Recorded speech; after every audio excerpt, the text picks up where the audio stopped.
on va s'apercevoir que c'est des îles, on ne les trouve pas avant 1312, parce que si on les trouvait avant la découverte des Canaries, ce ne serait pas la peine d'en parler. On ne les trouve qu'après le départ de... On les trouve sur des papiers officiels, on ne les trouve qu'à partir de 1343. Ils sont tous nobles, ils sont chevaliers, ils sont chambellans du duc de Normandie, des futurs Jean le Bon. Ce sont donc pas des personnages sans envergure, ce sont des gens qui ont fait leur preuve au combat, qui ont fait leur preuve dans tous les domaines, et si on les a récompensés de la sorte. Alors nous avons ici les noms que je cite de ces personnages.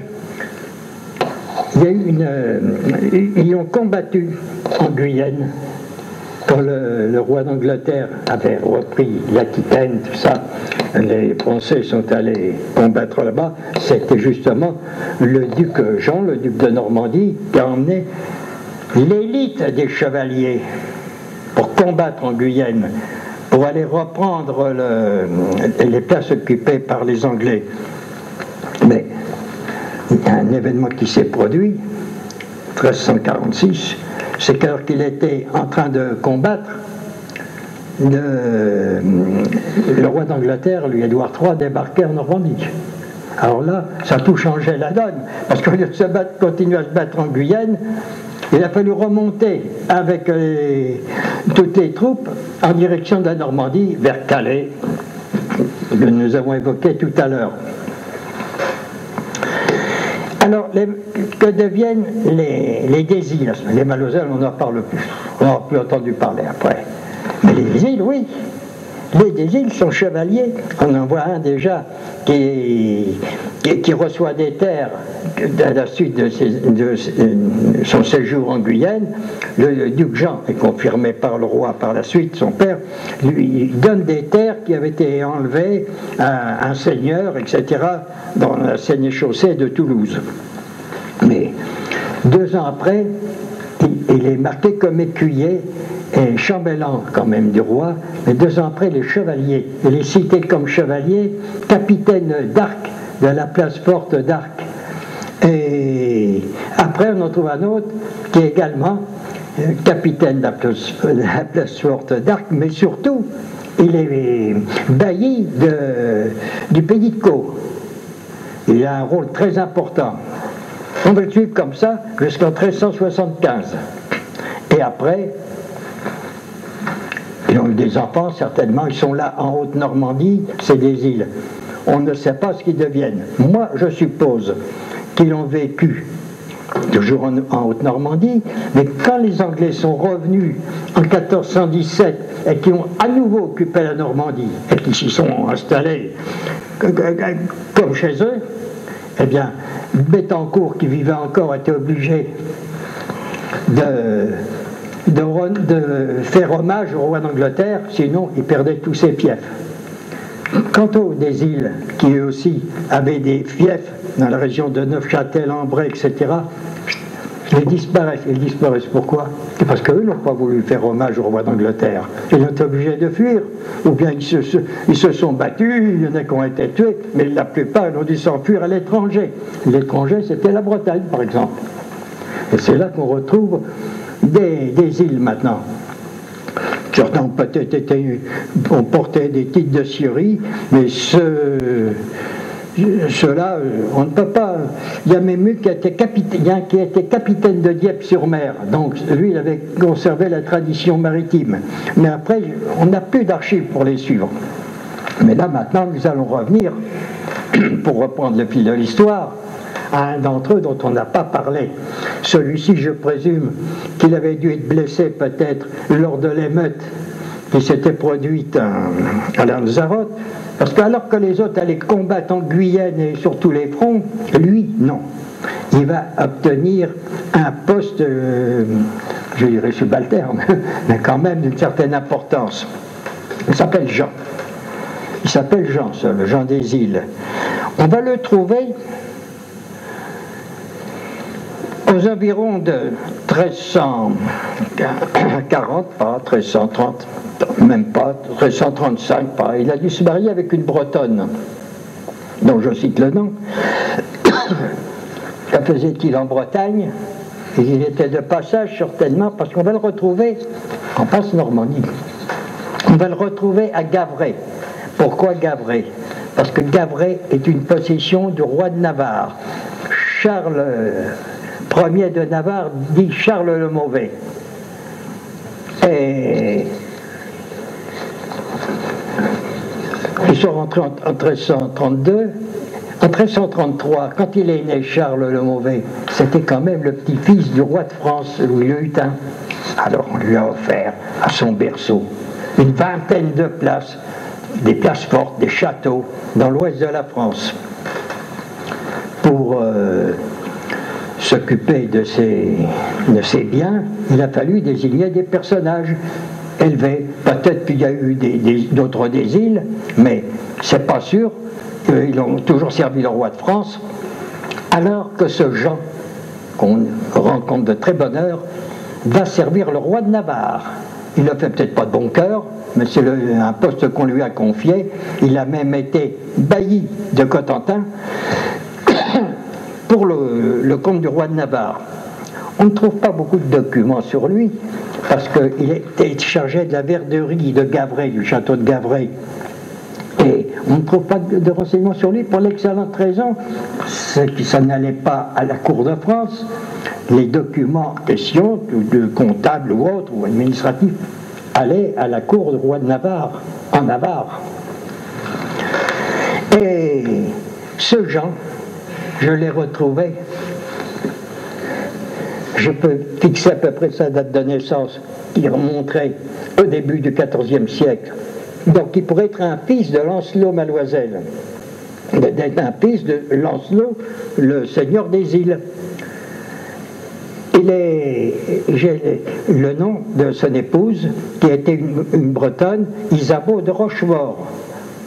Et ensuite, il a eu un fils qui s'appelait Jean aussi, qui a été également bailli de Cotentin. Mais il a été chargé également de la verderie de Gavray. Et à ce moment-là, Charles le Mauvais avait pris c'était la guerre de 100 ans, il avait pris le parti des Anglais contre le roi de France. C'était pas très bien ça. Et ça ne devait pas plaire certainement à ce brave Jean des îles de se retrouver dans un tel pétrin. Mais le roi de France a donc décidé d'y mettre un terme avec du Guesclin, quelques vaillants seigneurs comme l'amiral de Vienne, etc. Ils se sont lancés dans une offensive pendant une trêve qu'il avait obtenue avec le roi d'Angleterre. Il dit, bon, puisqu'on est à la trêve, on va s'occuper de lui, de Charles le Mauvais, et on va le ramener à la raison. Et effectivement, il a engagé la guerre contre lui. Ils lui ont repris toutes ses places. Et s'ils ne l'ont pas fait prisonnier, il s'en est tiré quand même. Il a préservé sa vie, mais le roi de France a repris toutes ses places, y compris Gavray.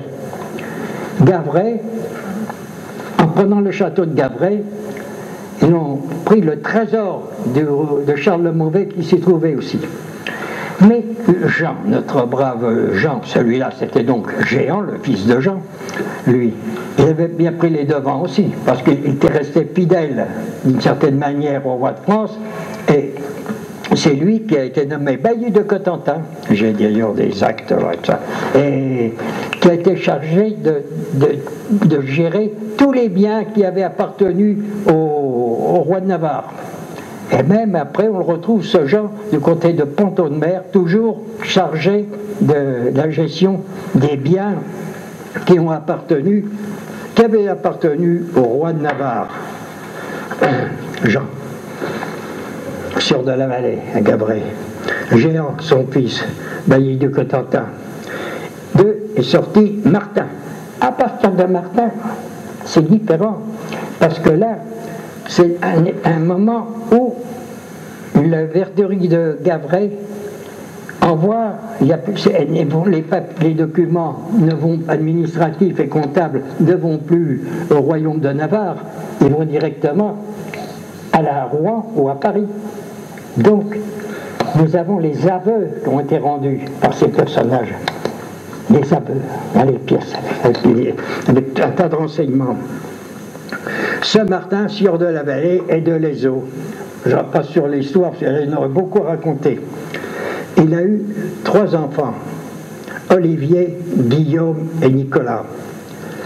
Olivier, en 1417, quand le roi d'Angleterre va envahir à nouveau la Normandie, lui va prendre les armes, va servir dans l'armée du roi. Guillaume, lui, le fils de Martin, il reste sur ses terres qu'il a dans le Val de Serre.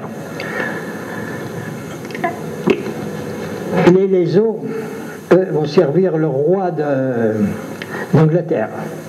Ça va peut-être protéger un peu Martin et Guillaume dans un certain sens. Mais eux, ils ne servent pas officiellement. Ils restent neutres dedans.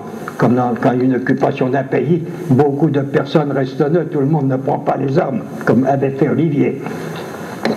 Et lui, il était plus jeune, on n'en parle pas. Quand la libération arrive, comme on aurait dit à certaines époques en France, n'est-ce pas? Nous sommes en 1450, la guerre est finie, les Anglais sont battus.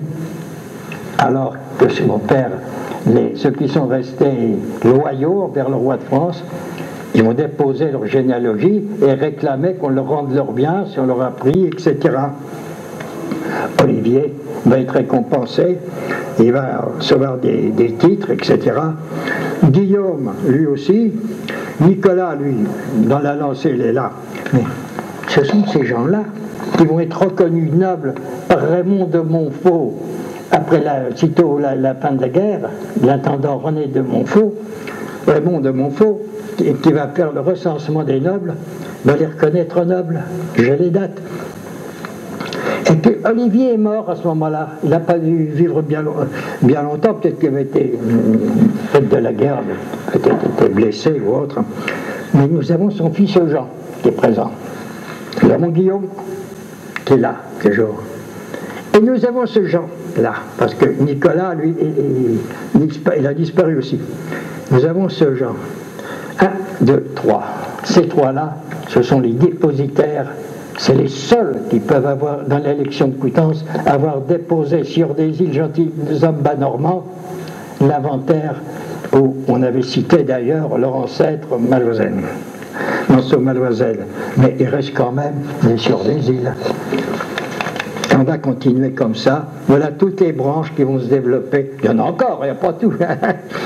Et ils vont toujours être reconnus nobles jusqu'à le XVIIe siècle, où, quand après l'apparition du Canarien, les sieurs des îles Maloisel, sieurs des îles, sous-entendu Maloisel, vont protester contre l'apparition du Canarien. On n'a pas retrouvé le petit discours et tout ça. C'était pas un ouvrage comme maintenant qu'on trouve en librairie. Ça se passait pas comme ça. C'était destiné. Ce qu'ils l'ont fait, c'était tout l'ont peut-être fait imprimer, mais ça ne figure pas dans les éditions des livres. Ils ont dû déposer cette supplique ou cette protestation entre les mains de certains édiles civils ou religieux, laïcs ou religieux, pour protester. On n'a pas trouvé grand-chose, sauf un prêtre qui était un peu curieux, sauf un prêtre, un jour, en protestant comme ça, pour défendre la mémoire de son aïeul, Pinot Gognier de Gonneville, qui lui aussi avait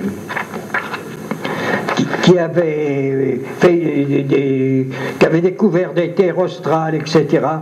Et un jour, en fouillant comme ça, dans un bureau, il a trouvé un document. Voilà la lettre qui se trouve toujours bien visible d'ailleurs. Elle se trouve à la Bibliothèque nationale. Je l'ai eu entre les mains, tout le monde peut la voir aussi. Le 19 avril 1959, bien après la protestation, un jour, cette lettre, cette petit discours lui est tombé sous les yeux. on ne saurait pas si lui, il n'avait pas. Il n'est pour rien, hein. Il est pour rien là-dedans, lui. Il n'a pas la mémoire de son ancêtre à lui. Il ne s'occupe pas bien. Mais il cite quand même qu'il parle de les Bettencourt n'ont peut-être pas tellement raison, hein, de se prétendre seigneur des Canaries, parce que là, il explique que Lancelot de Maloiselle avait jadis fait faire dans l'île de Lancelot un château, hein, voilà. Alors, nous avons déjà le Canarien ici. Le Canarien, dont j'ai extrait une page par là, je possède d'ailleurs le copie du manuscrit, comme ça je l'ai, où il dit que Lancelot Maloiselle avait fait construire un château. Deuxième preuve écrite qu'on peut constater, parce que tout ça, ça existe à la Bibliothèque nationale, la preuve écrite de ce brave curé qui lui est neutre là-dedans et qui n'avait aucune raison d'en parler s'il n'avait pas vu, et qui nous explique toute l'histoire de Lancelot Maloiselle. L'histoire de Lancelot Maloiselle, on pourrait presque dire qu'elle peut s'arrêter là, puisque ce sont les Désiles qui ont repris la succession, les Désiles Maloiselle sous-entendu, mais le Maloiselle des Désiles a disparu, et les Maloiselles qui existent, eux, ne sont pas les descendants directs de Lancelot, ce sont seulement, ils appartiennent tous à la même souche nordique, qui a vu le départ de ces émigrés vers l'Italie du Sud, donc que ce soit des Maloiselles ou des Lancelot, les uns comme les autres, ils ont intérêt à défendre l'histoire des leurs. Je vais terminer sur une précision. Si j'ai encore le temps, les médiévistes, les spécialistes de la navigation au Moyen-Âge, j'en connais, j'en ai rencontré, j'ai correspondu avec eux, j'ai leurs lettres ici. Ils disent, mais et moi je les ai suivis quand j'ai commencé il y a 50 ans à faire mes recherches, mais j'ai suivi simplement leurs déclarations. Le découvreur des îles Canaries, c'était un Génois du nom de Lanzarote Malocello, parce qu'on n'avait que ça à se mettre sous la plume. Mais moi j'ai cherché partout. Et en Italie, où j'ai des correspondants et tout, j'ai trouvé des documents, il n'y a aucune trace d'un Lancelot Maloiselle, d'un Lancelot Malocello en Normandie. Je connais les noms de tous les Malocello de Normandie, parce qu'il est né à Varazze, on vous dit. Oui, il est né à Varazze. Je veux bien qu'il soit né. Mais voilà, les Malocello, les voilà tous là. Les voilà tous, toutes les branches de Varazze. Les voilà. Là, tout ça, cherchons là-dedans un Lancelot, un Lancelot ou n'importe quoi d'approchant. Il n'y en a pas. Il n'y en a pas de dire, ah oui, mais c'est mal, il n'existe pas de registre d'état civil. Non, mais